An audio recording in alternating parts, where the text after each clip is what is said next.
俄军使用匕首高超音速导弹摧毁了乌军的地下弹药库，高超音速导弹首次参战，创造了历史。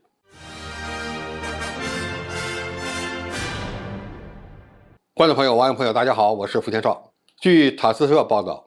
俄罗斯国防部发言人科纳申科夫称，俄武装力量3月18日使用匕首高超音速导弹发射系统，摧毁了乌军在伊万诺弗兰科夫斯克州的一个大型地下导弹和航空弹药库。这次空袭可以说创造了一个历史，就是高超音速导弹武器系统首次用于实战。那么这次携带匕首高超音速导弹武器系统的机型是什么？这款先进导弹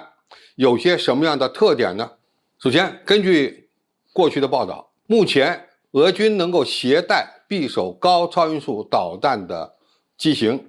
不是大型的战略轰炸机，而是米格31大型截击机。米格31的前身呢是米格25，这是一款双舢飞机，也就是说它的最大飞行速度能够达到3倍音速，飞行高度呢能够达到3万米左右。那么用飞行速度达到目前领先水平的米格31携带匕首可以说是一个绝配，因为匕首是高超音速导弹啊，它的弹体不大，要想增加它的射程，必须给它一个较高的初速。而米格31呢，由于它的飞行速度比较高，载重能力比较强，因此由它来挂载匕首可以说是一个相当好的平台。那么匕首这款高超音速导弹，它本身从外观上看就是一个小型的弹道导弹，只不过这个弹道导弹不是垂直发射的，而是水平发射的。水平发射的过程中，它已经有了较高的初速，那么投下去以后，发动机点火，接着加速前行。那么它的最大速度能够达到多少呢？据说能够达到音速的7、8倍。当然，这个速度是随着高度的变化而变化的。如果采取高弹道这种方式，它的最大飞行 M 数呢，据说可以接近10。从乌克兰民众拍摄的当时匕首高超音速导弹攻击目标的视频看，匕首高超音速导弹在飞行过程中感觉就是一团白雾，因为它的